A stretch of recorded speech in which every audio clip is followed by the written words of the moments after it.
première, je voulais vous montrer quelques œuvres, et toujours mon ami Jacques Majorelle, que j'adore. Et vous avez ici quelques exemples formidables. Une visite dans la Palmeraie. Là, c'est lors d'un voyage qu'il fait en Afrique, l'embarcadère. Mais celle-ci est une détrempe, donc c'est de l'huile et détrempe, donc c'est une technique mélangée entre l'huile et la gouache.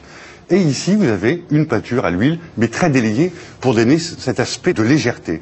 Jacques Majorelle était toujours en recherche sur les effets de matière. Ici, on est sur papier. Il s'agit d'une technique de gouache qu'on a baptisée pompeusement technique mixte avec oxyde métallique, ou de couleur argent, ou de couleur or. Lorsque l'on bouge légèrement ce tableau, on voit effectivement qu'il a voulu chercher et jouer avec la lumière pour l'accrocher et donner les reliefs sur ces modèles, qui, il faut le dire, sont somptueux.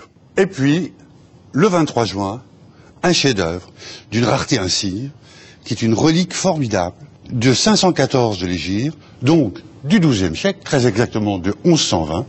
Cette grammaire est un ouvrage de référence, de base, de grammaire arabe.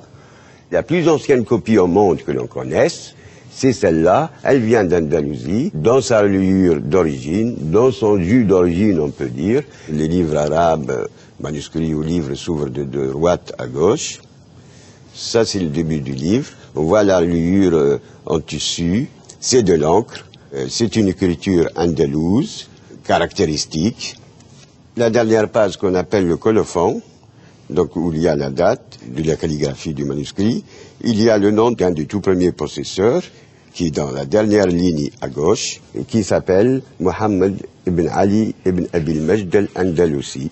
C'est la copie la plus ancienne que l'on connaisse à l'heure actuelle sur ce thème dans le monde. Il fait donc fonction d'original.